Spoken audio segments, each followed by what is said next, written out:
The Tibetan Book of the Dead.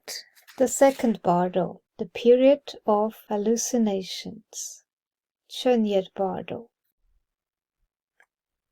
In Timothy Leary's, Ralph Metzner's, and Richard Alpert's book The Psychedelic Experience, page 33, it says, if the primary clear light is not recognized, there remains the possibility of maintaining the secondary clear light. If that is lost, then comes the Chönyid Bardo, the period of karmic illusions or intense, hallucinatory mixtures of game reality. It is very important that the instructions be remembered. They can have great influence and effect. During this period, the flow of consciousness, microscopically clear and intense, is interrupted by fleeting attempts to rationalize and interpret, but the normal game-playing ego is not functioning effectively. There exist, therefore, unlimited possibilities for, on the one hand, delightful, sensuous, intellectual, and emotional novelties if one floats with the current, and, on the other hand, fearful ambuscades of confusion and terror if one tries to impose his will on the experience. The purpose of this part of the manual is to prepare the person for the choice points which arise during this stage. Strange sounds, weird sights, and disturbed visions may occur. This can all frighten and terrify unless one is prepared. The experienced person will be able to maintain the recognition that all perceptions come from within, and will be able to sit quietly, controlling his expanded awareness like a phantasmagoric, multidimensional television set. The most acute and sensitive hallucinations, visual, auditory, touch, smell, physical and bodily, the most exquisite reactions, compassionate insights into the self, the world. The key is inaction, passive integration with all that occurs around you. If you try to impose your will, use your mind, rationalize, seek explanations, you will get caught in hallucinatory whirlpools. Page 34. The Psychic Experience. The motto, peace, acceptance. It is all an ever-changing panorama. You are temporarily removed from the world of game. Enjoy it. The inexperienced and those to whom ego control is important may find this passivity impossible. If you cannot remain inactive and subdue your will, then the one certain activity which can reduce panic and pull you out of hallucinatory mind games is physical contact with another person. Go to the guide or to another participant and put your head on his lap or chest. Put your face next to his and concentrate on the movement and sound of his inspiration. Breathe deeply and feel the air rush in and the sighing release. This is the oldest form of living communication, the brotherhood of breath. The guide's hand on your forehead may add to the relaxation. Yes, these are acupuncture points on your forehead. They are also used to release stress. Contact with another participant may be misunderstood and provoke sexual hallucinations. For this reason, helping contact should be made explicit by pre-arrangement. Unprepared participants may impose sexual fears or fantasies on the contact. Turn them off. They are karmic, illusory productions. The tender, gentle, supportive huddling together of participants is a natural development during the second phase. Do not try to rationalize this contact. Human beings, and for that matter, most all mobile terrestrial creatures, have been huddling together during long, dark, confused nights for several 100,000 years. Breathe in and breathe out with your companions. We are all one. That's what your breath is telling you. Explanation of the second Bardo. The underlying problem of the second Bardo is that any and every shape, human, divine, diabolical, heroic, evil, animal thing, which the human brain conjures up, or the past life recalls, can present itself to consciousness, shapes and forms and sounds whirling by endlessly. The underlying solution, repeated again and again, is to recognize that your brain is producing the visions. They do not exist. Nothing exists except as your consciousness gives it life. You are standing on the threshold of recognizing the truth. There is no reality behind any of the phenomena of the ego-loss state, save the illusions stored up in your own mind, either as accretions from game, samsaric experience, or as gifts from organic physical nature and its billion-year-old past history. Recognition of this truth gives liberation. There is, of course, no way of classifying the infinite permutations and combinations of visionary elements. The cortex contains file cards for billions of images from the history of the person, of the race, and of living forms. Any of these, at the rate of 100 million per second, according to neurophysiologists, can flood into awareness. Bobbing around in this brilliant symphonic sea of imagery is the remnant of the conceptual mind. On the endless watery turbulence of the Pacific Ocean bobs a tiny open mouth shouting between saline mouthfuls. Order, system, explain all this. One cannot predict what visions will occur, nor their sequence. One can only urge the participants to shut the mouth, breathe through the nose, and turn off the fidgety, rationalizing mind. But only the experienced person of mystical bent can do this, and thus remain in serene enlightenment. The unprepared person will be confused, or worse, panicky. The intellectual struggle to control the ocean. In order to guide the person, to help him organize his visions into explicable units, the Chönyid Bardo was written.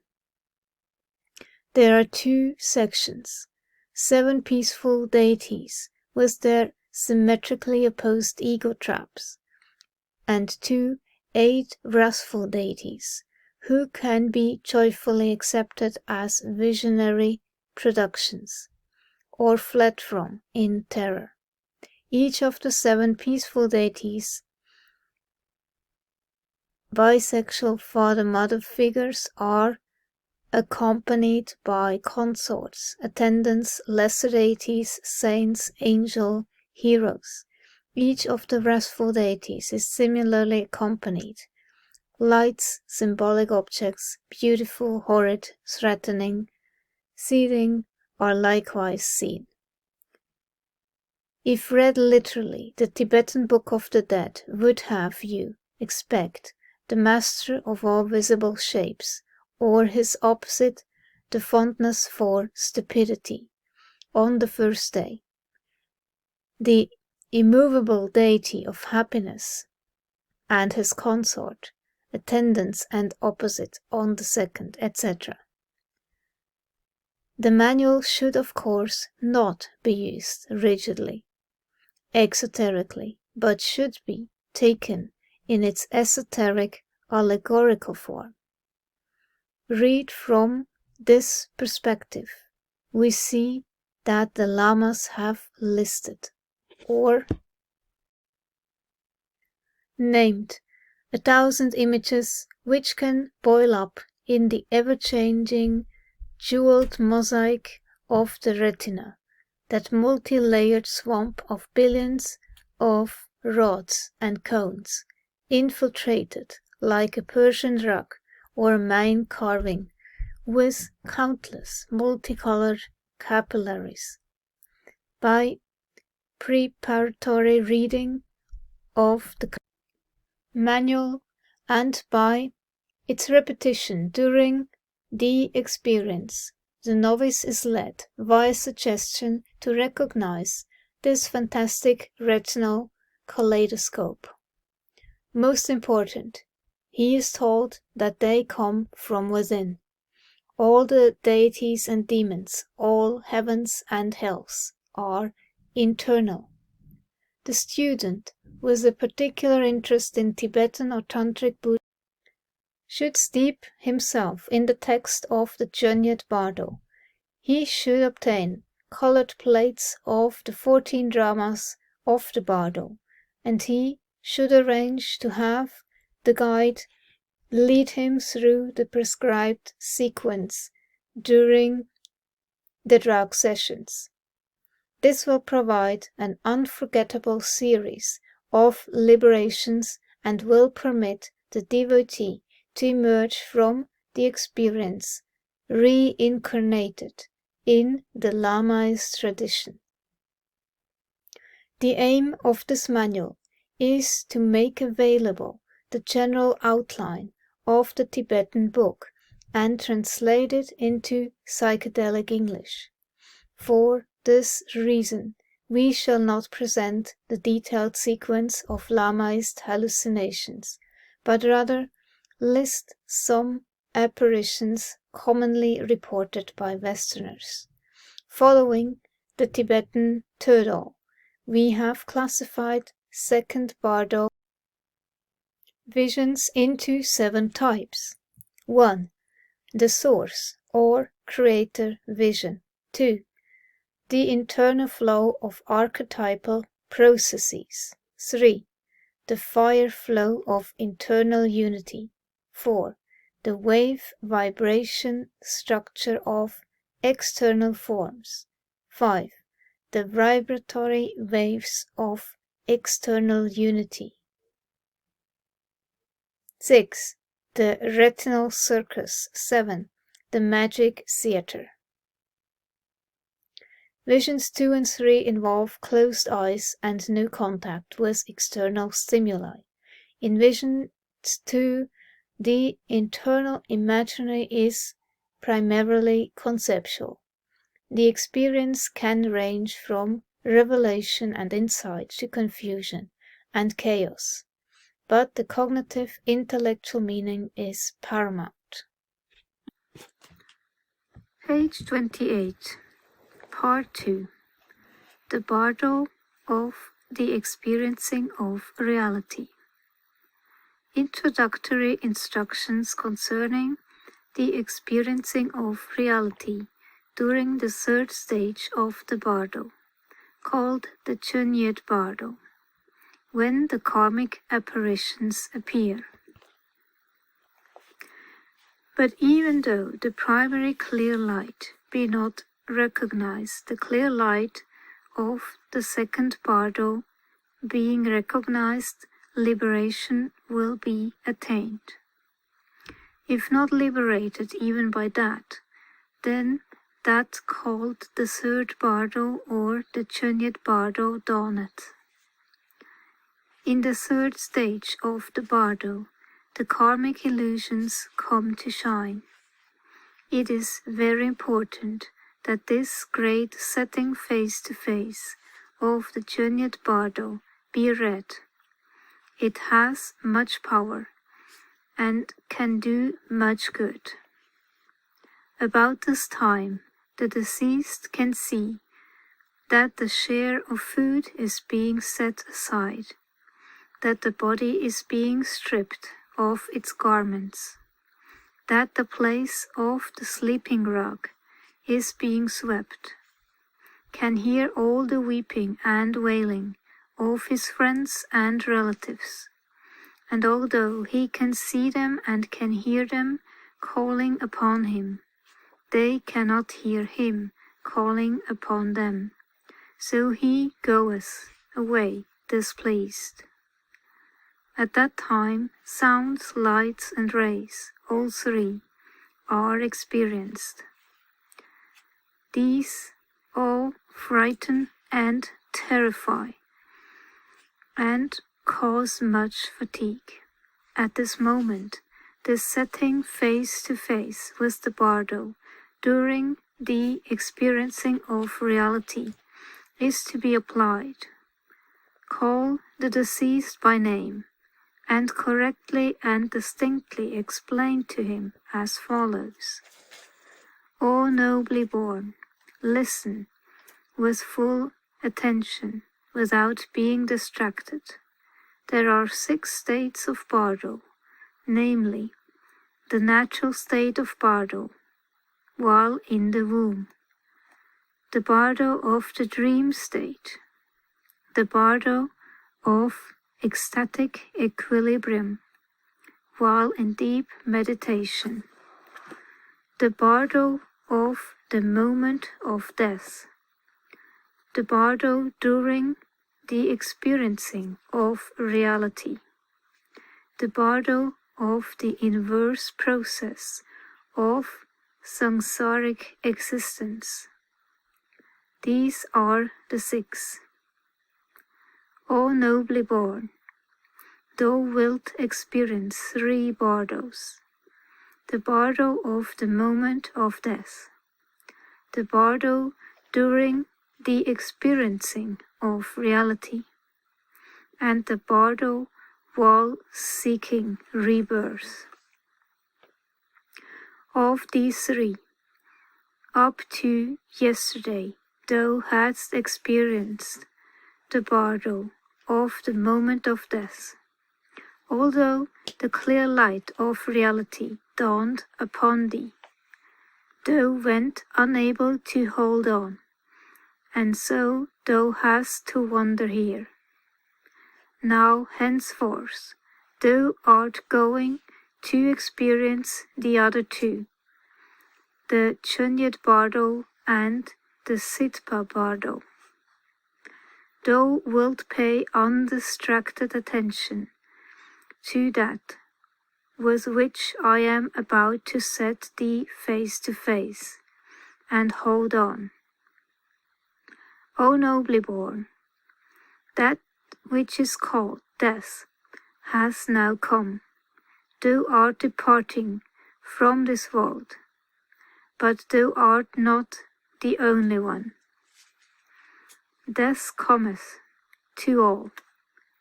Do not cling in fondness and weakness to this life.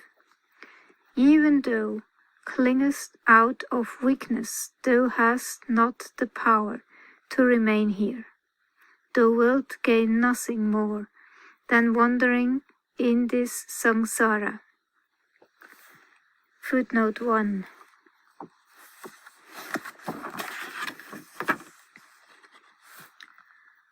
the endless cycle of birth, death, and rebirth, literally a thing whirling round.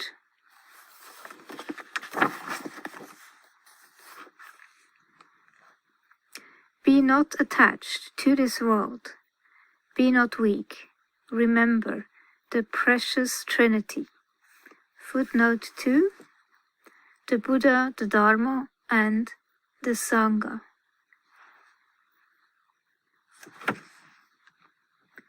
O nobly born, whatever fear and terror may come to thee in the Chönyid Bardo, forget not these words, and, bearing their meaning at heart, go forward. In them lies the vital secret of recognition.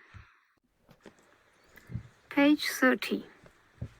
Alas, when the uncertain experiencing of reality is dawning upon me here. Footnote 3. Uncertain because reality is being viewed through the illusory Bardo counterpart of the body's earthly faculties, not the pure Dharmakaya state. With every thought of fear or terror or awe for all apparitional appearances set aside, may I recognize whatever visions appear as the reflections of mine own consciousness.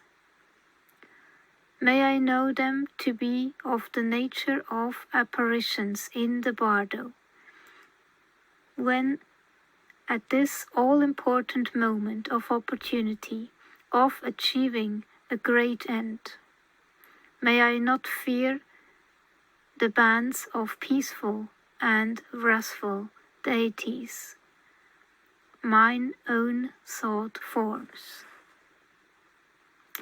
Repeat, though, these verses clearly, and remembering their significance, as thou repeatest them, go forward, O nobly born.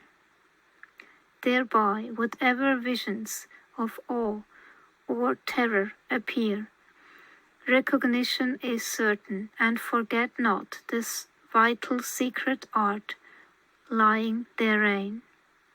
O nobly born, when thy body and mind were separating, thou must have experienced a glimpse of the pure truth, subtle, sparkling, bright, dazzling, glorious, and radiantly awesome, in appearance like a mirage moving across a landscape in springtime in one continuous stream of vibrations.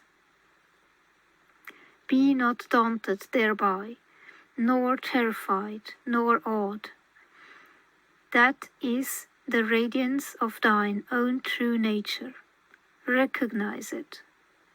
From the midst of that radiance, the natural sound of reality, reverberating like 1,000 thunders simultaneously sounding, will come. That is the natural sound of thine own real self. Be not daunted thereby, nor terrified, nor awed. The body which thou hast now is called the thought body of propensities. Since thou hast not a material body of flesh and blood, whatever may come, sounds, lights, or rays, are all three unable to harm thee. Thou art incapable of dying. It is quite sufficient for thee to know that these apparitions are thine own thought forms. Recognize this to be the Bardo. O nobly born, if thou dost not now recognize thine own thought forms, whatever of meditation or of devotion thou mayst have performed while in the human world, if thou hast not met with this present teaching, the lights will daunt thee, the sounds will awe thee, and the rays will terrify thee. Shouldst thou not know this all-important key to the teachings, not being able to recognize the sounds, lights, and rays, thou wilt have to wander in the samsara. The dawning of the peaceful deities from the first to the seventh day.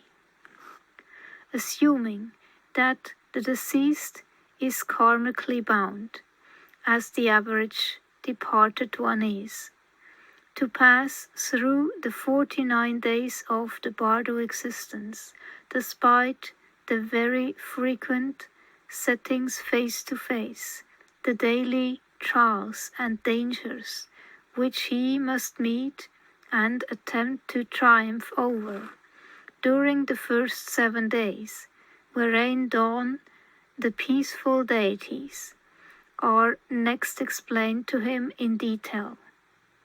The first day, judging from the text, being reckoned from the time in which normally he would be expected to wake up to the fact that he is dead, and on the way back to rebirth, or about 3½ to 4 days after death.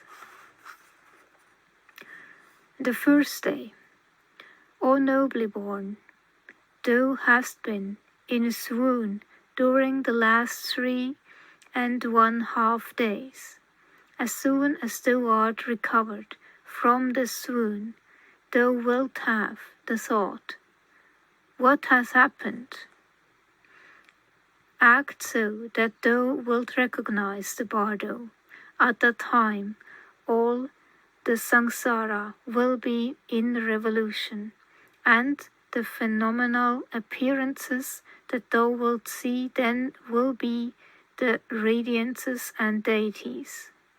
The whole heavens will appear deep blue. Then, from the central realm, called the spreading force of the seed, the Bhagavan Vairochana. Footnote 4. Bhagavan means one possessed of domination, and Vairochana literally in shapes making visible, makes him the manifester of phenomena.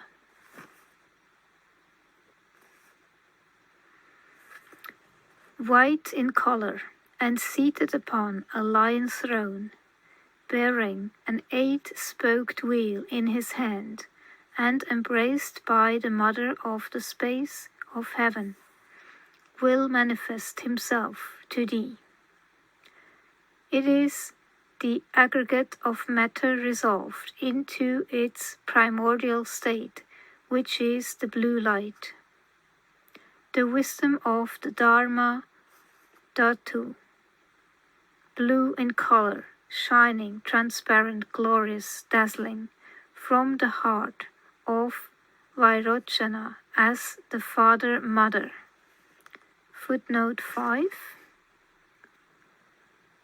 The chief deity personifies both male and female principles of nature, hence Father-Mother.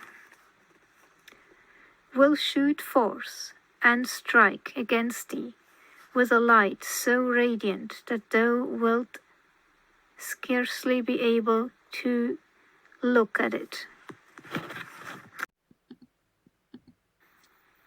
Page 32. Along with it there will also shine a dull white light from the Devas, which will strike against thee in thy front. Thereupon, because of the power of bad karma, the glorious blue light of the wisdom of the Dharma Dhatu will produce in thee fear and terror, and thou wilt wish to flee from it. Thou wilt beget a fondness for the dull white light of the Devas. At the stage, thou must not be awed by the divine blue light, which will appear shining, dazzling, and glorious, and be not startled by it. That is the light of the Tathagata. Footnote 6. One who has reached the goal or nirvana, a Buddha. Called the light of the wisdom of the Dharma Dhatu. Put thy faith in it, believe in it firmly, and pray unto it, thinking in thy mind that it is the light proceeding from the heart of the Bhagavan Vairochana coming to receive thee, while in the dangerous ambuscade of the Bardo. That light is the light of the grace of Vairochana. Be not fond of the dull white light of the Devas. Be not attached to it. Be not weak. If thou be attached to it, thou wilt wander into the abodes of the Devas and be drawn into the wall of the 6 lokas. That is an interruption to obstruct thee on the path of liberation. Look not at it. Look at the bright blue light in deep faith. Put thy whole thought earnestly upon Vairochana and repeat after me this prayer. Alas, when wandering in the samsara because of intense stupidity, on the radiant light path of the Dharma Dhatu wisdom, may I be led by the Bhagavan Vairochana. May the Divine Mother of infinite space be my rear guard. May I be led safely across the fearful ambush of the Bardo. May I be placed in the state of the all-perfect Buddhahood. Footnote 7. So named because the seeds of all universal forces and things are tightly packed together in that place. Praying thus, in intense humble faith, thou wilt merge in halo of rainbow light into the heart of Vairochana and obtain Buddhahood in the Sambhoga Kaya, in the central realm of the densely packed. Again, footnote 7.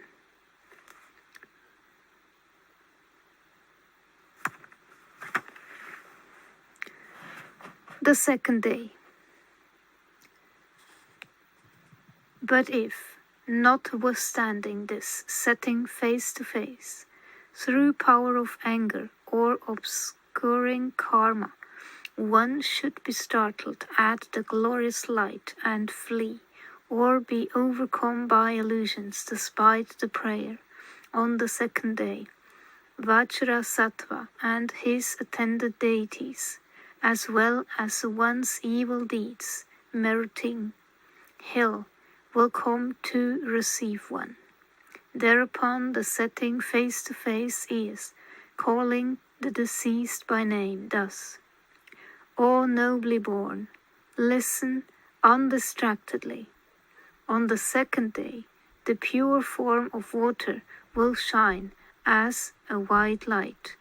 At that time, from the deep blue eastern realm of preeminent happiness, the Bhagavan Ashobhya as Vajrasattva, blue in color, holding in his hand a 5-pronged dorje.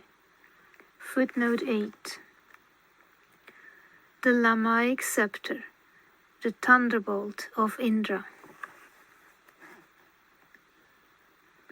Seated upon an elephant throne and embraced by the mother Mamaki, will appear to thee attended by the Bodhisattvas Kshitigarbha. Footnote 9. Womb or matrix of the earth. And Maitreya. Footnote 10. Literally, meaning love. This refers to the coming Buddha who will reform mankind through divine love. With the female bodhisattvas, Lasema and Pushpema, these 6 Bodic deities will appear to thee.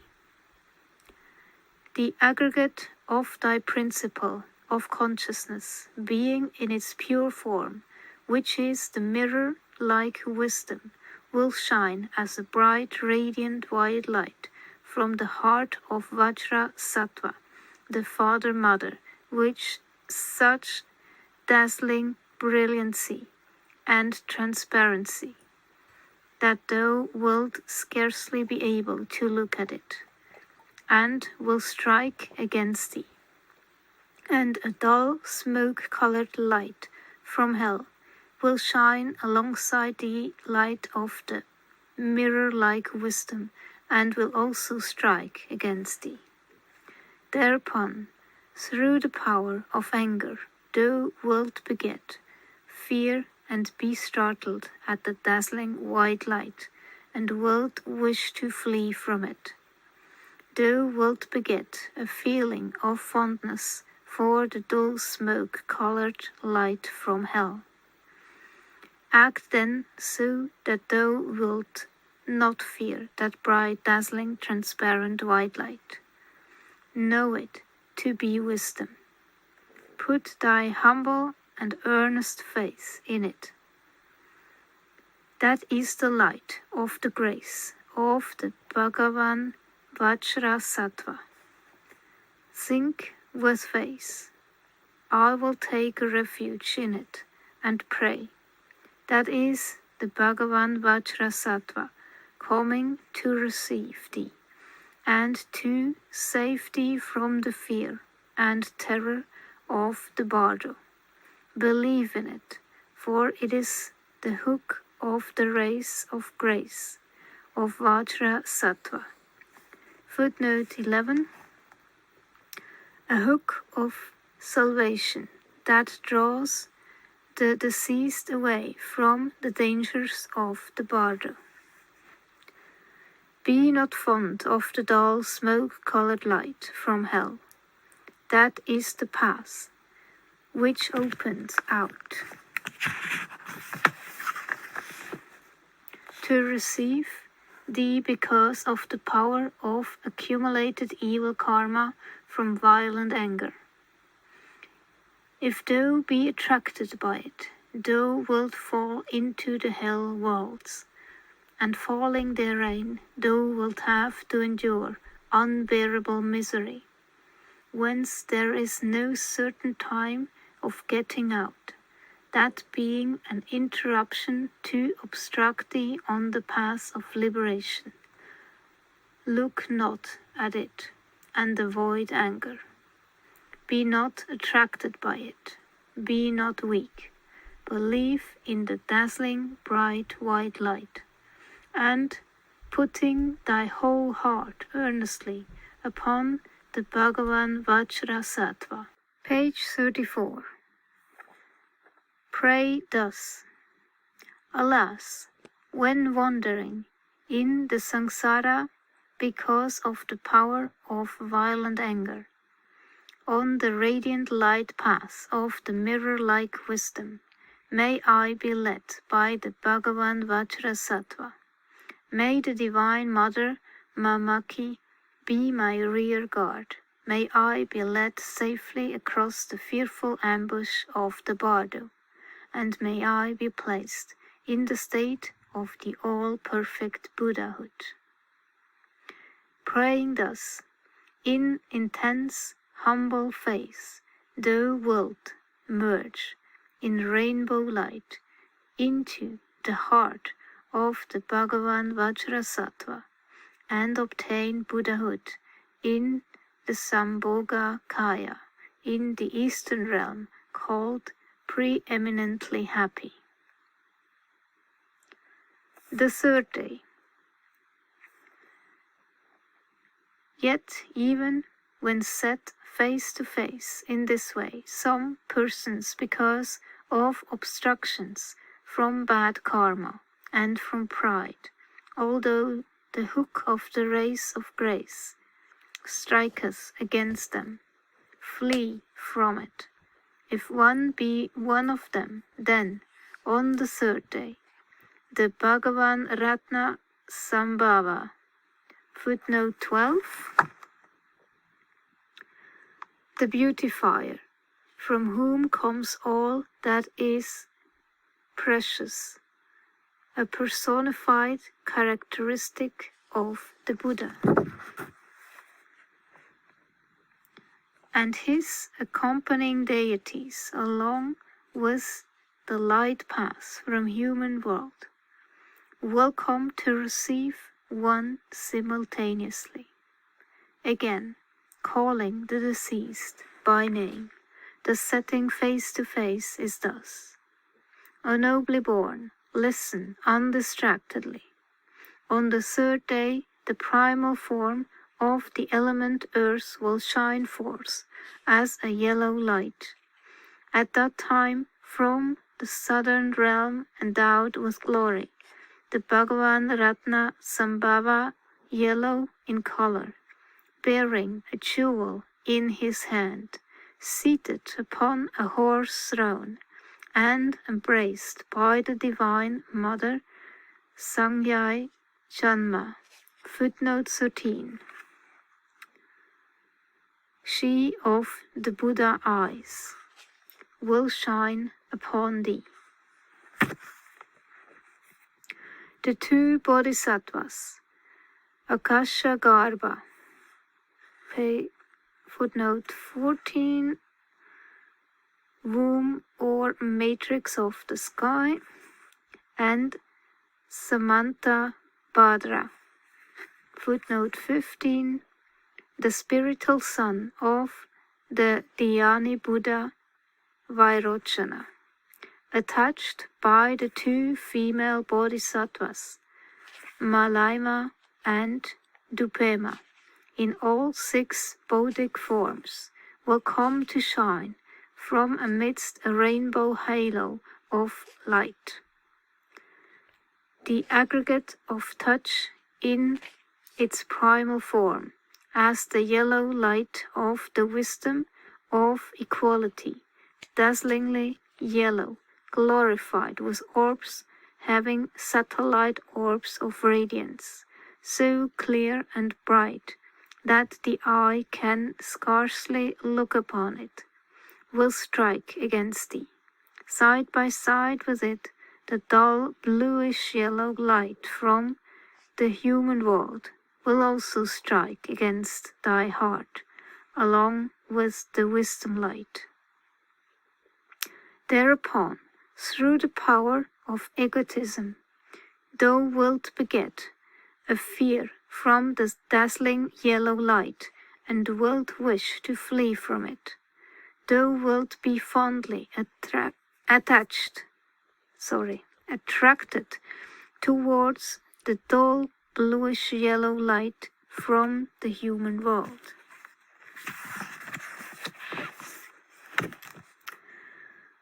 At that time, do not fear that bright, dazzling yellow, transparent light, but know it to be wisdom.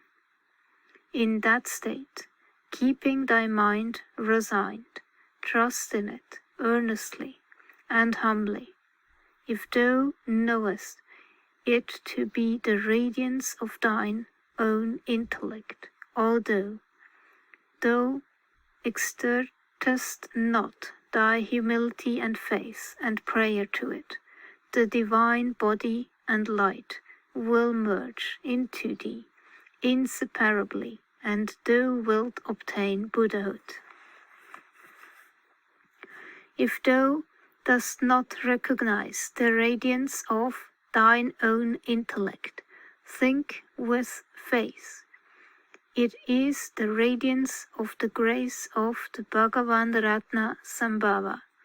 I will take refuge in it and pray. It is the hook of the grace rays of the Bhagavan Ratna Sambhava. Believe in it. Be not fond of that dull, bluish yellow light from the human world. That is the path of thine accumulated propensities of violent egotism come to receive thee. If thou art attracted by it, thou wilt be born in the human world and have to suffer birth, age, sickness, and death. And thou wilt have no chance of getting out of the quagmire of worldly existence. That is an interruption to obstruct thy path of liberation. Therefore, look not upon it, and abandon egotism, abandon propensities. Be not attracted towards it, be not weak. Act so as to trust in that bright dazzling light. Put thine earnest thought one-pointedly upon the Bhagavan Ratna Sambhava and pray thus. Alas, when wandering in the samsara because of the power of violent egotism, on the radiant light path of the wisdom of equality, may I be led by the Bhagavan Ratna Sambhava. May the Divine Mother, she of the Buddha eye, be my rear guard. May I be led safely across the fearful ambush of the Bardo, and may I be placed in the state of the all-perfect Buddhahood.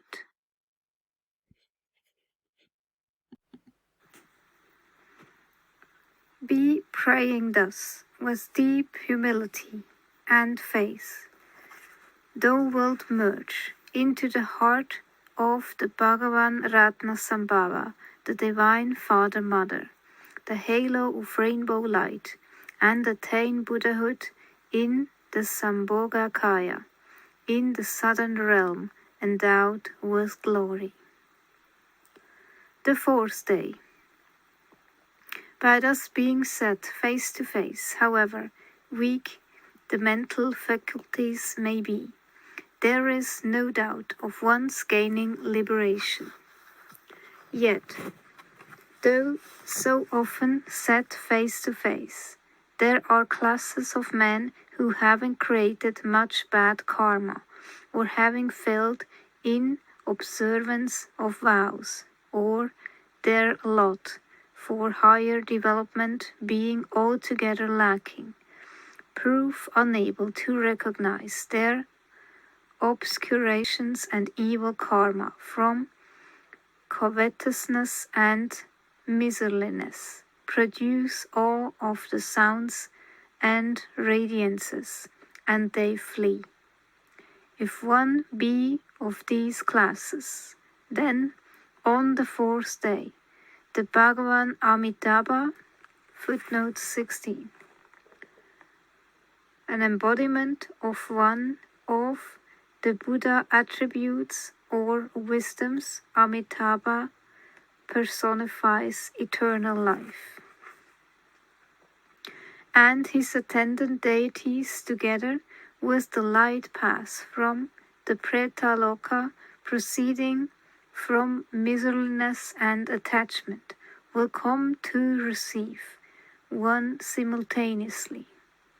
Again, the setting face to face is calling the deceased by name thus. O nobly born, listen indistractedly. On the fourth day, the red light, which is the primal form of the element fire, will shine. At that time, from the red western realm of happiness, the Bhagavan Buddha Amitabha, red in color, bearing a lotus in his hand, seated upon a peacock throne, and embraced by the Divine Mother, Ge Karma. Footnote 17. She in white raiment will shine upon thee together with the Bodhisattvas Chenrezig. Footnote 18. The down-looking one, the symbol of mercy or compassion. The Dalai Lamas are seen as his incarnations. And Jampal. Footnote 19. The god of mystic wisdom, the Buddhist Apollo, attended by the female bodhisattvas Girdima and Aloke. The 6 bodies of enlightenment will shine upon thee from amidst a halo of rainbow light.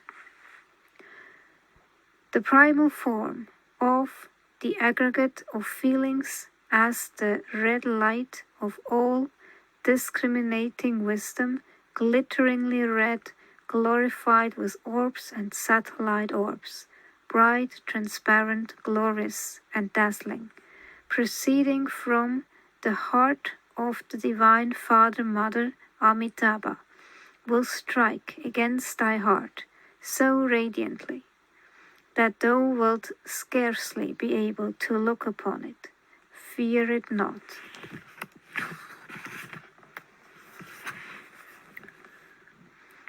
Along with it, a dull red light from the Pretaloka, coming side by side with the light of wisdom, will also shine upon thee. Act so that thou shalt not be fond of it. Abandon attachment and weakness for it. At that time, though the influence of intense attachment, thou wilt become terrified by the dazzling red light, and wilt wish to flee from it, and thou wilt beget a fondness for that dull red light of the Preta Loka. At that time, be not afraid of the glorious, dazzling, transparent, radiant red light. Recognizing it as wisdom, keeping thine intellect in a state of resignation, thou wilt merge into it inseparably and attain Buddhahood. If thou dost not recognize it, think it is the race of the grace of the Bhagavan Amitabha, and I will take refuge in it, and trusting humbly in it, pray unto it. That is the hook race of the grace of the Bhagavan Amitabha. Trust in it humbly, flee not. Even if thou fleest, it will follow thee inseparably from thyself. Fear it not, be not attracted towards the dull red light of the Pretaloka. That is the light path proceeding from the accumulations of thine intense attachment to samsaric existence, which has come to receive thee. If thou be attached thereto, thou wilt fall into the world of unhappy spirits and suffer unbearable misery from hunger and thirst. Thou wilt have no chance of gaining liberation. Footnote 20.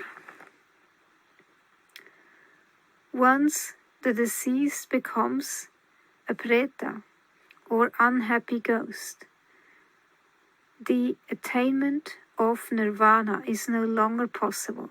He must instead wait for rebirth in the human world. That dull red light is an interruption to obstruct thee on the path of liberation. be not attached to it, and abandon habitual propensities. Be not weak. Trust in the bright, dazzling red light. In the Bhagavan Amitabha, the Father-Mother, put thy trust one-pointedly, and pray thus. Alas, when wandering in the samsara, because of the power of intense attachment, on the radiant light path of the discriminating wisdom, may I be led by the Bhagavan Amitabha. May the Divine Mother, she of white raiment, be my rear guard. May I be safely led across the dangerous ambush of Bardo, and may I be placed in the state of the all-perfect Buddhahood.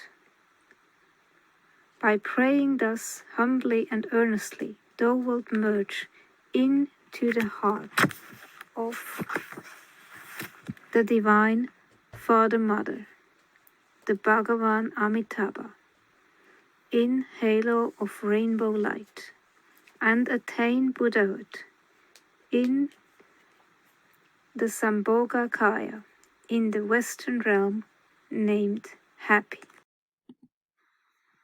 Page 40. The fifth day.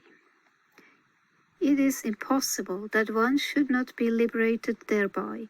Yet, though thus set face to face, sentient beings unable through long association with propensities to abandon propensities, and through bad karma and jealousy, awe and terror being produced by the sounds and radiances, the hook rays of grace failing to catch hold of them, wander down also to the fifth day.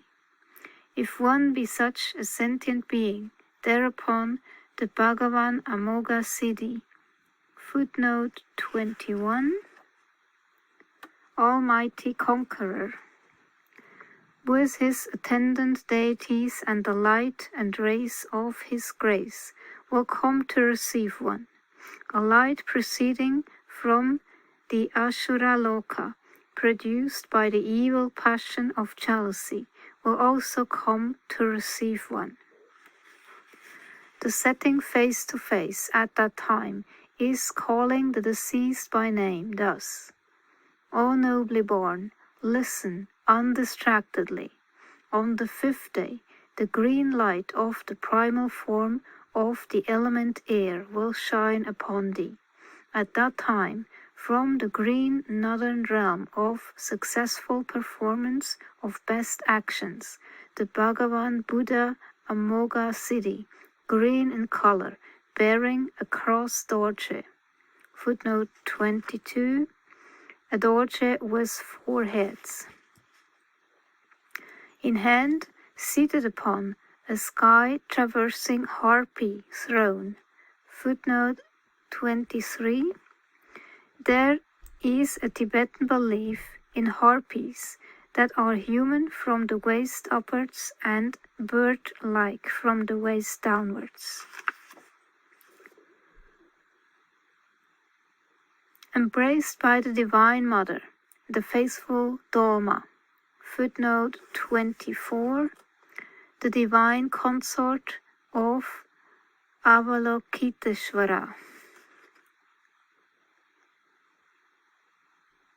will shine upon thee with his attendants, the 2 bodhisattvas, Jagna Dorje, footnote 25, bearing the Dorje in hand, and Dip Panmasel, footnote 26, clearer of obstructions, attended by 2 female bodhisattvas, Gandema and Nidema. These 6 bodic forms from amidst a halo of rainbow light will come to shine. The primal form of the aggregate of volition, shining as the green light of the all-performing wisdom, dazzlingly green, transparent and radiant, glorious and terrifying, beautified with orbs surrounded by satellite orbs of radiance, issuing from the heart of the Divine Father-Mother, Amoga City, green in color, will strike against thy heart, so wondrously bright that thou wilt scarcely be able to look at it. Fear it not. That is the natural power of the wisdom of thine own intellect. Abide in the state of great resignations of impartiality.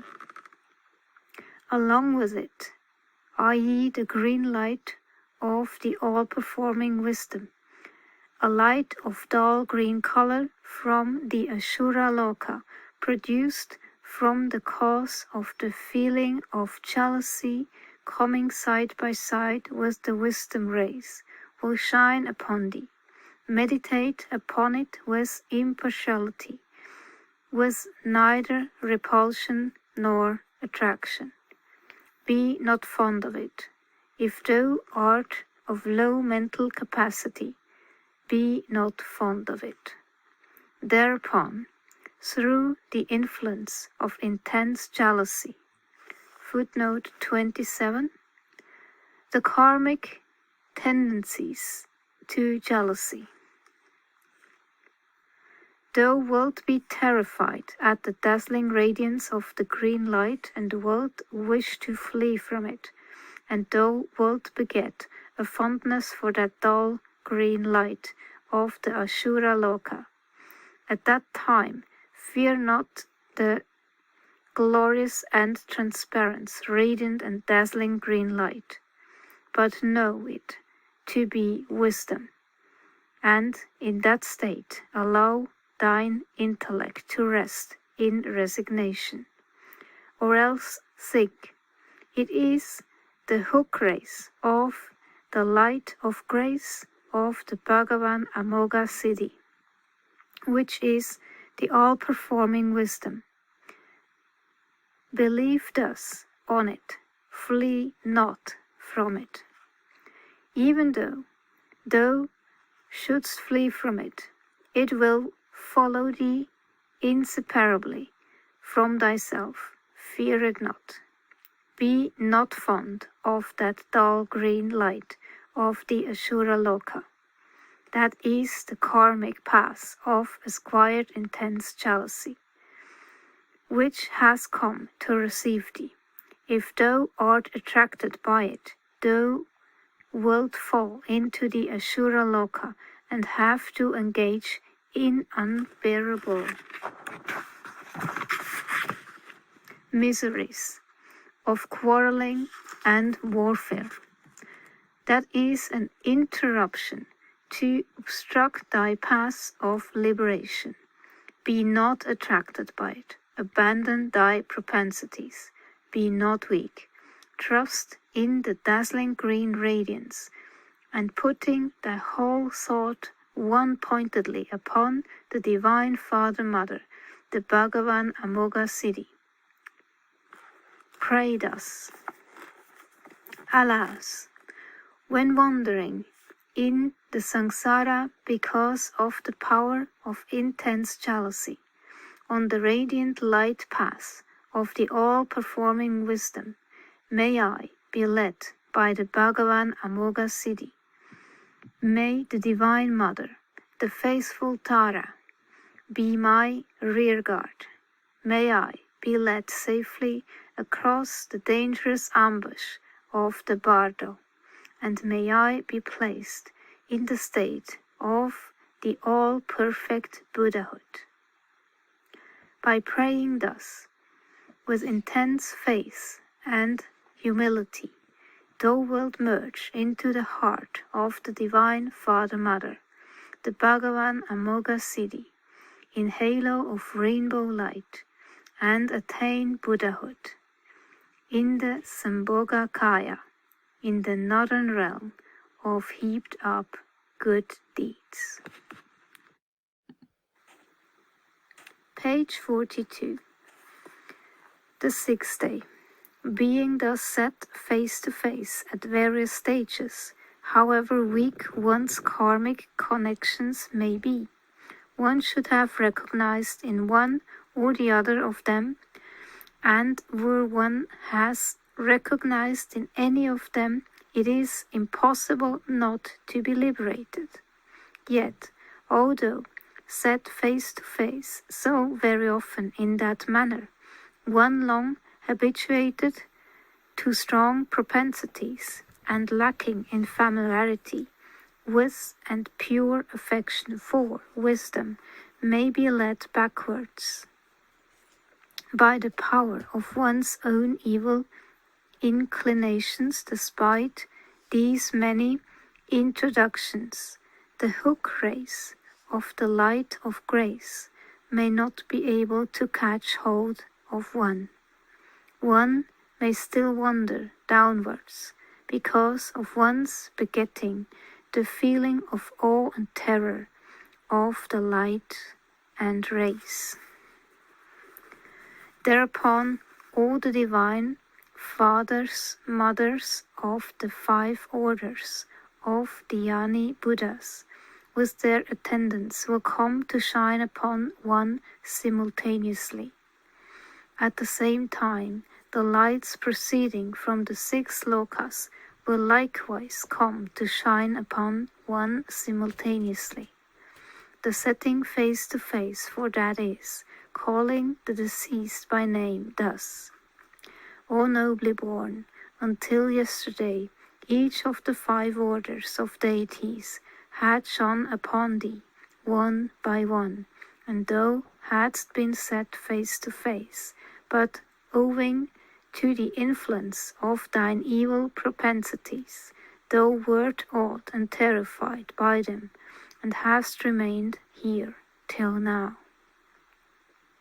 If thou hadst recognized the radiances of the 5 orders of wisdom to be the emanations from thine own thought forms, ere this thou wouldst have obtained Buddhahood in the Sambhogakaya, through having been absorbed into the halo of rainbow light in one or another of the 5 orders of Buddhas. But now look on undistractedly. Now the lights of all 5 orders, called the lights of the union of 4 wisdoms, will come to receive thee. Act so as to know them. O nobly born, on this the 6th day, the 4 colors of the primal states of the 4 elements, water, earth, fire, air, will shine upon thee simultaneously. At that time, from the central realm of the spreading force of seed, the Buddha Vairocana, the divine Father-Mother, with the attendant deities, will come to shine upon thee. From the eastern realm of preeminent happiness, the Buddha Vajrasattva, the divine Father-Mother, with the attendant deities, will come to shine upon thee. From the southern realm, endowed with glory, the Buddha Ratnasambhava, the divine Father-Mother, with the attendant deities, will come to shine upon thee. From the happy western realm of heaped up lotuses, the Buddha Amitabha, the divine Father-Mother, along with the attendant deities, will come to shine upon thee. From the northern realm of perfected good deeds, the Buddha Amoga Siddhi, the divine Father-Mother, along with the attendants, will come, amidst a halo of rainbow light, to shine upon thee at this very moment.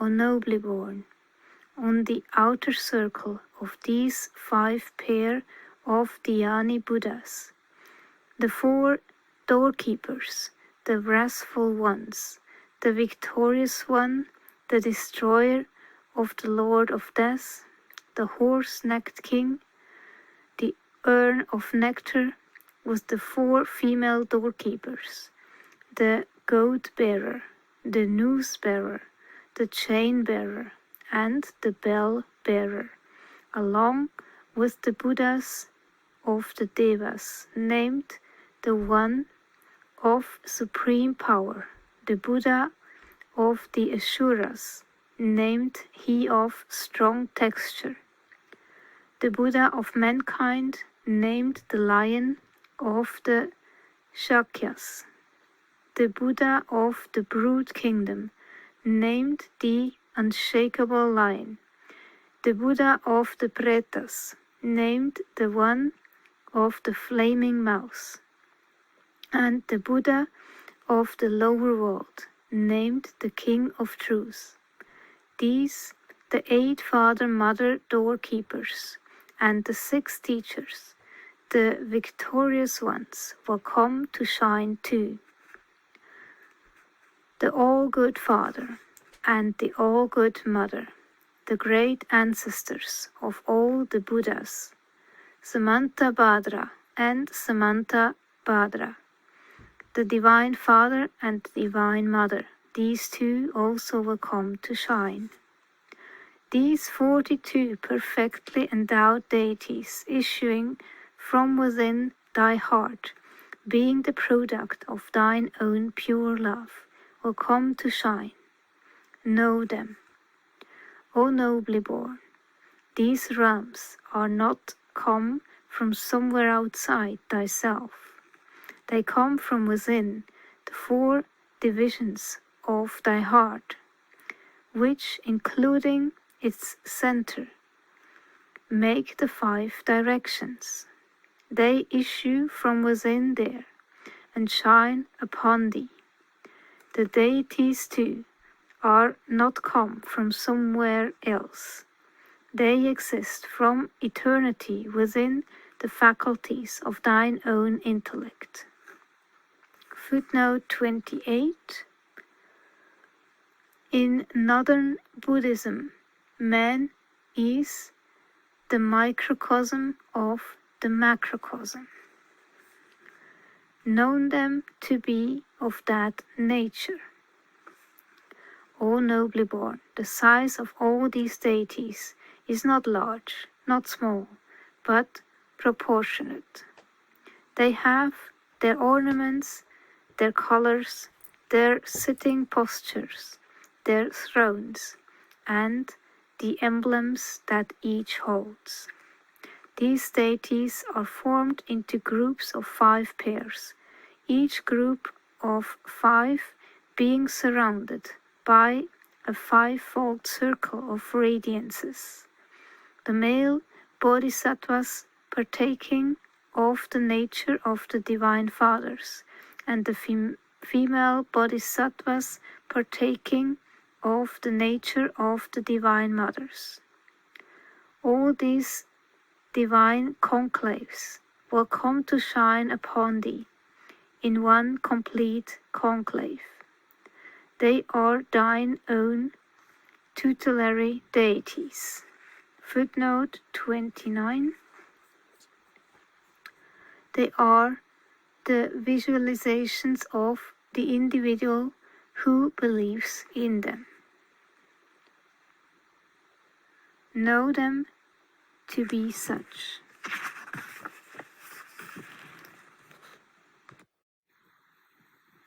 Page 46. O nobly born, from the hearts of the Divine Fathers and Mothers of the 5 orders, the rays of light of the 4 wisdoms, united, extremely clear and fine, like the rays of the sun, spun into threads, will come and shine upon thee, and strike against thy heart.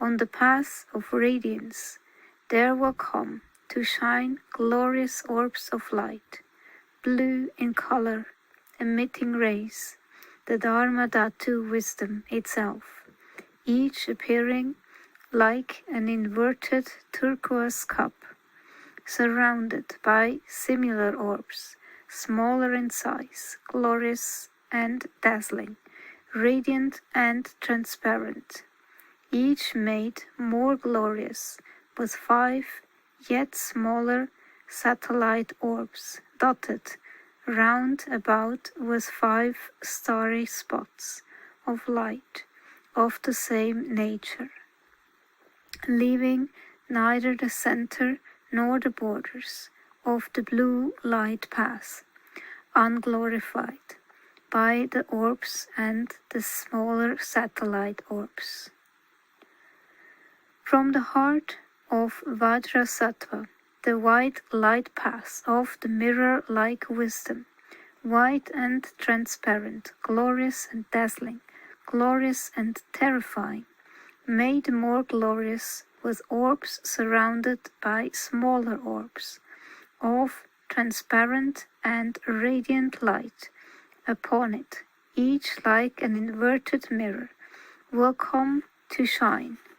From the heart of Ratnasambhava, the yellow light path of the wisdom of equality, glorified with yellow orbs of radiance, each like an inverted gold cup, surrounded by smaller orbs, and these with yet smaller orbs will come to shine. From the heart of Amitabha, the transparent bright red light path of the discriminating wisdom, upon which are orbs like inverted coral cups emitting rays of wisdom, extremely bright and dazzling, each glorified with 5 satellite orbs of the same nature, leaving neither the center nor the borders of the red light path unglorified with orbs, and smaller satellite orbs will come to shine. These will come to shine against thy heart simultaneously. Footnote 30. Each of these mystical lights represents the specific bodic or wisdom quality of the Buddha from which it emanates. O nobly born, all those are the radiances of thine own intellectual faculties come to shine. They have not come from any other place. Be not attracted towards them. Be not weak, be not terrified, but abide in the mood of non-thought formation. Footnote 31. Non-thought formation is achieved in Samadhi Yoga. Thought formation curtails the natural flow of the mind, just as a leaf carried along with the current of a river is stopped by a protruding rock.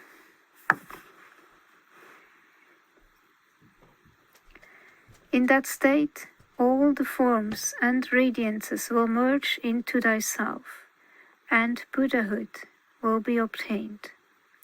The green light path of the wisdom of perfect actions will not shine upon thee, because the wisdom faculty of thine intellect has not been perfectly developed. O nobly born, those are called the lights of the 4 wisdom united, whence proceeds that which is called the inner path through Vajrasattva. Footnote 32. On this path, in the state of Buddhahood, all the peaceful and wrathful deities of the greater mandala merge in at one ment.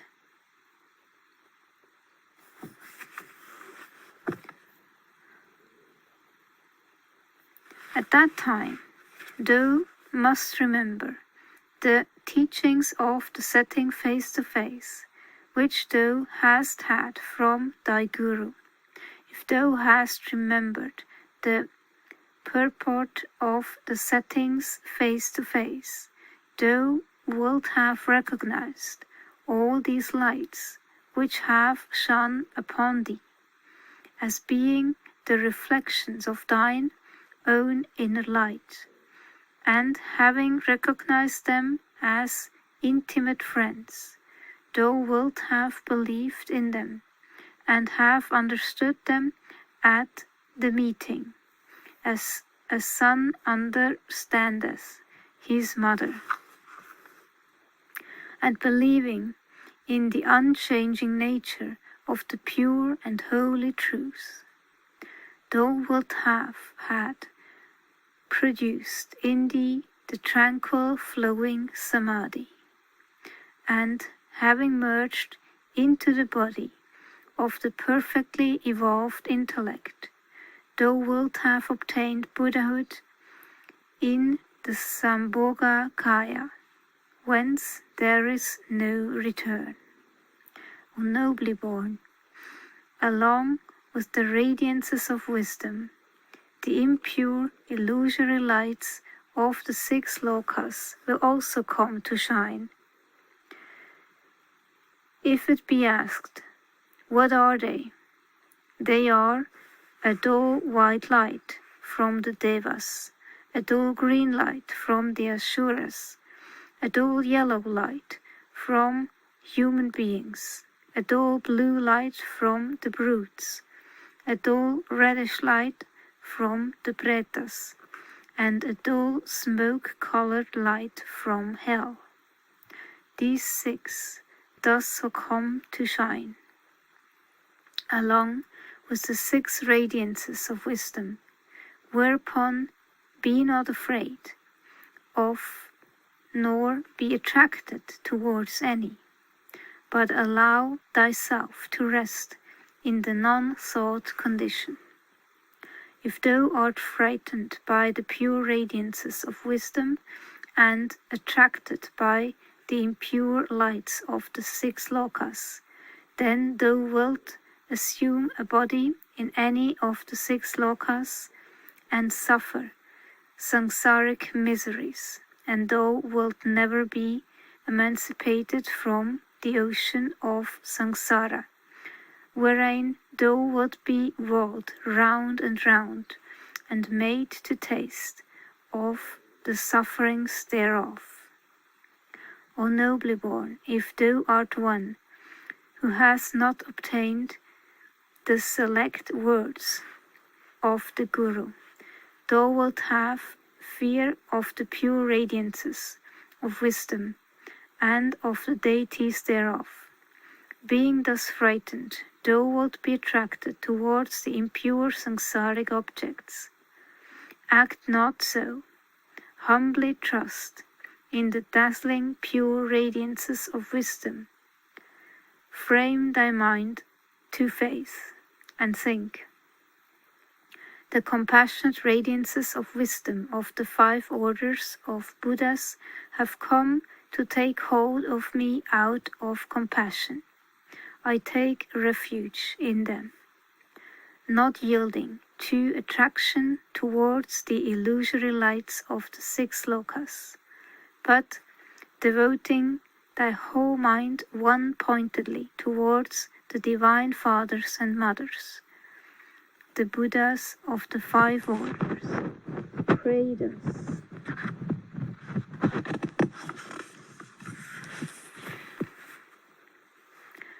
Alas, when wandering in the samsara through the power of the 5 virulent poisons, footnote 33, they are lust, hatred, stupidity, pride, or vanity and jealousy. On the bright radiance path of the 4 wisdoms united, may I be led by the 5 victorious conquerors. May the 5 orders of Divine Mothers be my rear guard. may I be rescued from the impure light path of the 6 lokas, and being saved from the ambuscades of the dread Bardo. May I be placed within the 5 pure divine realms.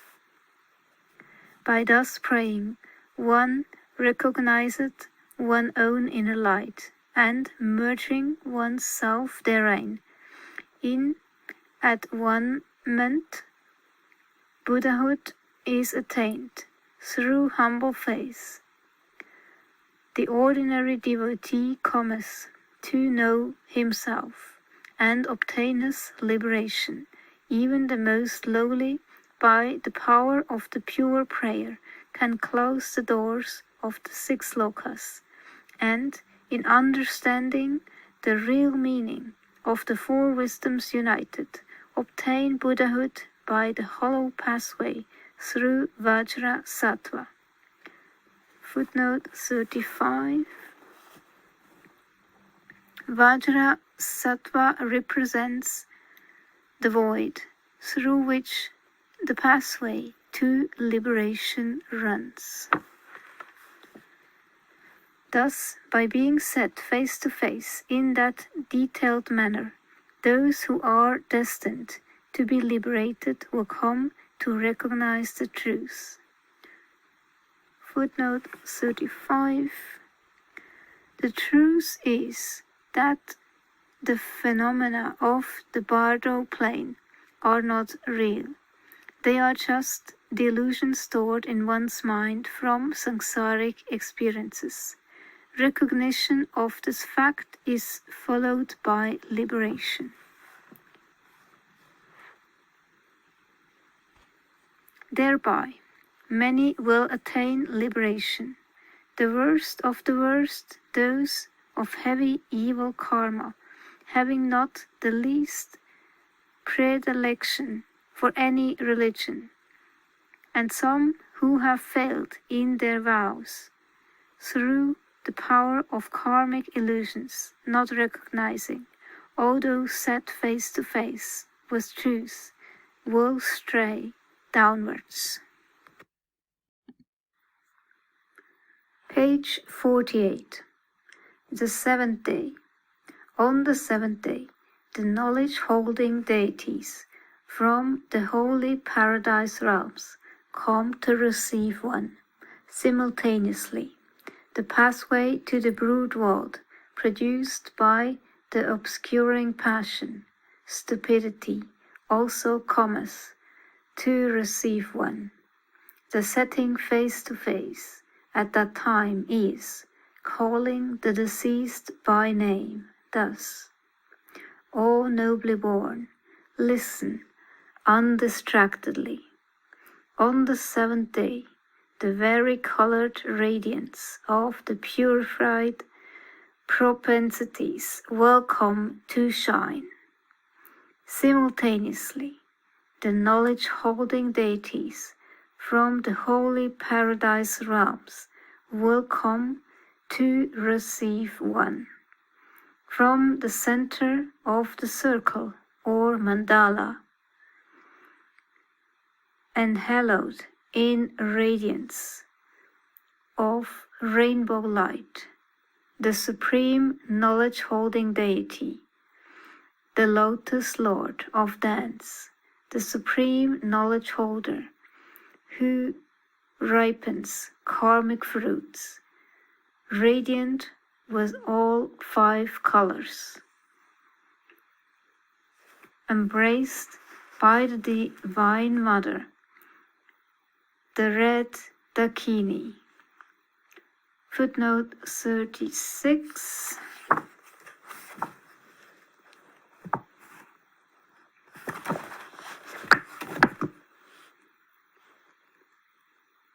The Dakini are fairy-like goddesses with strange occult powers, which can be used for good or evil.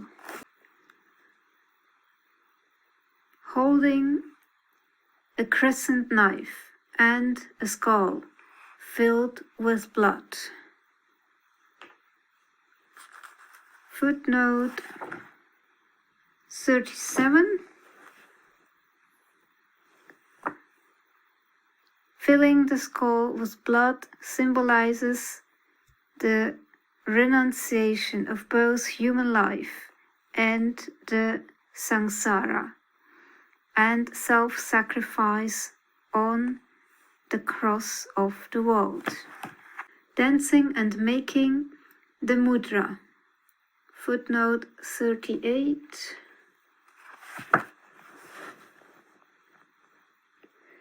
A mudra is a mystic sign made using the hand of fascination, with his right hand held aloft, will come to shine. To the east of that circle, the deity called the earth-abiding knowledge holder, white of color, with radiant smiling countenance, embraced by the white Dakini, the Divine Mother, he holding a crescent knife and a skull filled with blood, dancing and making the mudra of fascination. With his right hand held aloft, will come to shine. To the south of that circle, the knowledge-holding deity called, having power over duration of life, yellow in color, smiling and radiant, embraced by the yellow Dakini, the Divine Mother, holding a crescent knife and a skull filled with blood, dancing and making the mudra of fascination, with his right hand held aloft, will come to shine. To the west of that circle, the deity called the knowledge-holding deity of the great symbol, red of color, smiling and radiant, embraced by the red Dakini, the Divine Mother, holding a crescent knife and a skull filled with blood, dancing and making the mudra of fascination, with his right hand held aloft, will come to shine. To the north of that circle, the deity called the self-evolved knowledge holder, green of color, with a half angry, half smiling, radiant countenance, embraced by the green Dakini, the Divine Mother, holding a crescent knife and a skull filled with blood, dancing and making the mudra of fascination. With his right hand held aloft, will come to shine. In the outer circle, round about these knowledge holders, innumerable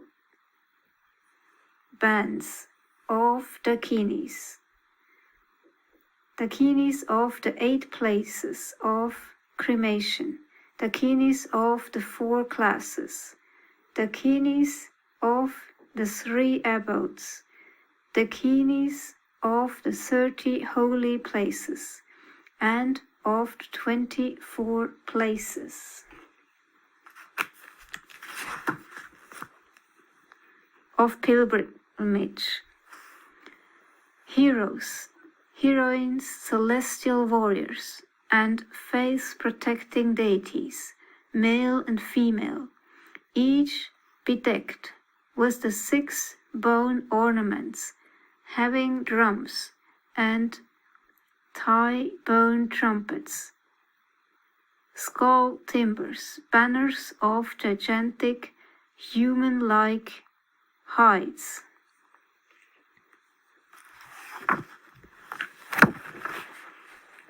Footnote 39. The hides of Rakshasas, enormous demonical creatures with human form and supernatural powers.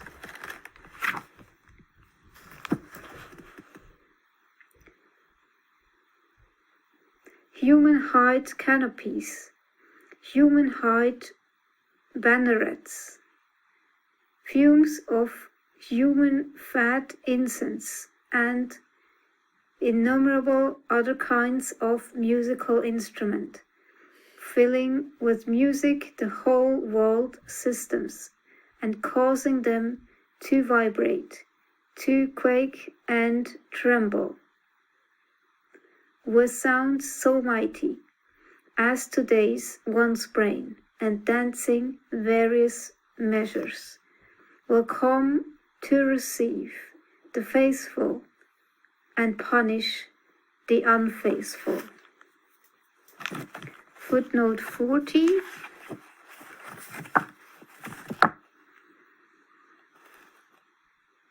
Tibetan lamas use 7 or 8 kinds of instruments, which they say physically produces deep respect and faith in the devotee.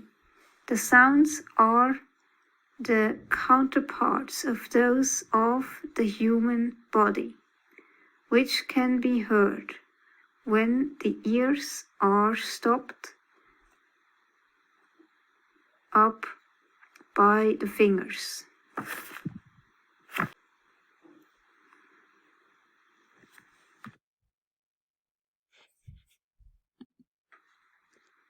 Page 50. O nobly born, 5-colored radiances of the wisdom of the simultaneously born, which are the purified propensities, vibrating and dazzling like colored threads, flashing, radiant and transparent, glorious and awe-inspiring, will issue from the hearts of the 5 chief knowledge-holding deities, and strike against thy heart, so bright that the eye cannot bear to look upon them. At the same time, a dull blue light from the brood world will come to shine along with the radiances of wisdom. Then, through the influence of the illusions of thy propensities, thou wilt feel afraid of the radiance of the 5 colors, and wishing to flee from it. Thou wilt feel attracted towards the light from the brood world. Thereupon be not afraid of that brilliant radiance of the 5 colors, nor terrified, but know the wisdom to be thine own. Within those radiances, the natural sound of the truth will reverberate like 1,000 thunders. The sound will come with a rolling reverberation, amidst which will be heard slay, slay, and awe-inspiring mantras. Fear not, flee not, be not terrified. Know them, i.e. these sounds, to be of the intellectual faculties of thine own inner light. Be not attracted towards the dull blue light of the brood world. Be not weak. If thou art attracted, thou wilt fall into the brood world, wherein stupidity predominates, and suffer the illimitable miseries of slavery and dumbness and stupidness. And it will be a very long time ere thou canst get out. Be not attracted towards it. Put thy faith in the bright, dazzling, 5-colored radiance. Direct thy mind one-pointedly towards the deities, the knowledge-holding conquerors. Think one-pointedly thus. These knowledge-holding deities, the heroes, and the Dakinis have come from the holy paradise realms to receive me. I supplicate them all. up to this day, although the 5 orders of the Buddhas of the 3 times have all exerted the rays of their grace and compassion, yet have I not been rescued by them. Alas, for a being like me! May the knowledge-holding deities not let me go downwards further than this, but hold me with the hook of their compassion and lead me to the holy paradises. Thinking in that manner, one pointedly pray thus: O ye knowledge-holding deities, pray hearken unto me. Lead me on the path out of your great love, when I am wandering in the samsara because of intensified propensities, on the bright light path of the simultaneously born wisdom. May the bands of heroes, the knowledge holders, lead me. May the bands of the mothers, the Dakinis, be my rear guard. May they save me from the fearful ambuscades of the Bardo, and place me in the pure paradise realms. Praying thus in deep faith and humility, there is no doubt that one will be born within the pure paradise realms, after being merged in rainbow light into the heart of the knowledge-holding deities. All the pandit classes too, coming to recognize at this stage, obtain liberation, even those of evil propensities being sure to be liberated here. Here endeth the part of the great turtle concerned with the setting face to face of the peaceful deities of the Chönyid Bardo, and the setting face to face of the clear light of the Chönyid Bardo. Page 54 in Timothy Leary's book, The Psychedelic Experience, The Restful Visions, Second Bardo Nightmares. 7 second Bardo visions have been described. At each one of them the voyager could recognize what he saw and be liberated. Multitudes will be liberated by that recognition, and although multitudes obtain liberation in that manner, the number of sentient beings being great, evil karma, powerful obscurations, dense propensities, the wheel of ignorance and illusion becomes neither exhausted nor accelerated. Despite the confrontations, there is a vast preponderance of those who wander downwards unliberated. Thus, in the Tibetan turtle, after the 7 peaceful deities, there come 7 visions of restful deities, 58 in number, male and female, flame and hallowed, wrath, blood drinking. These herukas, are they called, will not be described in detail, especially since Westerners are liable to experience the restful deities in different forms. Instead of many-headed, fierce, mythological demons, they are more likely to be engulfed and ground by impersonal machinery manipulated by scientific torturing control devices and other space fiction horrors. The Tibetans regard the nightmare visions as primarily intellectual products. They assign them to the brain chakra, whereas the peaceful deities are assigned to the heart chakra, and the knowledge-holding deities to the intermediate throat chakra.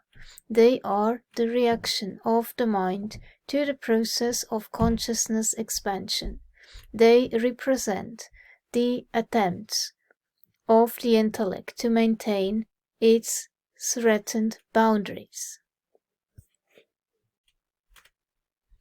They symbolize the struggle of breaking through to ego loss, understanding, and awareness. Because of the terror and awe they produce, recognition is difficult. Yet, in a way, it is also easier in that, since these negative hallucinations command all attention, the mind is alert and therefore, through lying to escape from fear and terror, people get involved in psychotic states and suffer. But with the aid of this manual and the presence of a guide, the voyager will recognize these hell visions as soon as he sees them, and welcome them like old friends.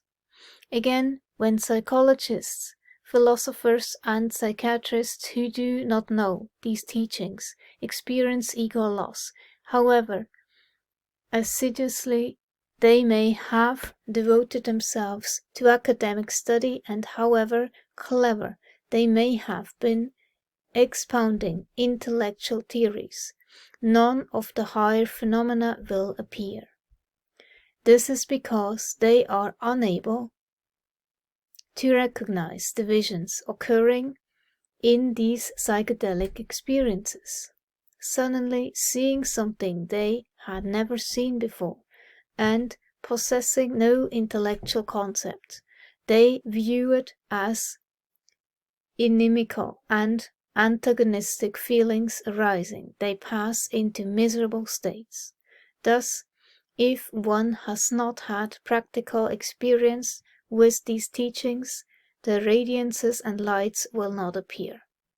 Those who believe in these doctrines, even though they may seem to be unrefined, irregular in performance of duties, inelegant in habits, and perhaps even unable to practice the doctrine successfully, let no one doubt them, or be disrespectful towards them, but pay reverence to their mystic faith. That alone will enable them to attain liberation. Elegance and efficiency of devotional practice are not necessary, just acquaintance with and trust in these teachings. Well-prepared persons need not experience second Bardo hell visions at all. Right from the beginning, they can pass into paradisical states led by heroes, heroines, angels, and super spirits. They will merge into rainbow radiance. There will be sun showers, sweet scent of incense in the air, music in the skies, radiances. This manual is indispensable to those students who are unprepared. Those proficient in meditation will recognize the clear light at the moment of ego loss and will enter the blissful void, Dharmakaya. They will also recognize the positive and negative visions of the second Bardo and obtain illumination, Sambhogakaya, and being reborn on a higher level will become inspired saints or teachers. Nirminakaya, the study and pursuit of enlightenment can always be taken up again at the point where it was broken by the last ego loss, thus ensuring continuity of karma. By the use of this manual, enlightenment can be obtained without meditation, through hearing alone. It can liberate even very heavy ego game players. The distinction between those who know it and those who do not becomes very clear. Enlightenment follows instantly. Those who have been reached by it cannot have prolonged negative experiences. The teaching concerning the hell visions is the same as before. Recognize them to be your own thought forms. Relax, float downstream. The instructions on page 110 may be read. If, after this, recognition is still impossible and liberation is not obtained, then the voyager will descend into the third Bardo, the period of re-entry. Conclusion of second Bardo. However much experience one may have had, there is always the possibility of delusions occurring in these psychedelic states. Those with practice in meditation recognize the truth as soon as the experience begins. Reading this manual beforehand is important. Having some degree of self-knowledge is helpful at the moment of ego death. Meditation on the various positive and negative archetypal forms is very important for second Bardo phases. Therefore, read this manual. Keep it, remember it, bear it in mind. Read it regularly. Let the words and meanings be very clear. They should not be forgotten, even under extreme duress. It is called the great liberation by hearing, because even those with selfish deeds on their conscience can be liberated if they hear it. If heard only once, it can be efficacious because, even though not understood, it will be remembered during the psychedelic state, since the mind is more lucid then. It should be proclaimed to all living persons. It should be read over the pillows of ill persons. It should be read to dying persons. It should be broadcast. Those who meet this doctrine are fortunate. It is not easy to encounter. Even when read, it is difficult to comprehend. Liberation will be won simply through not disbelieving it upon hearing it. Here ends the second Bardo, the period of hallucinations.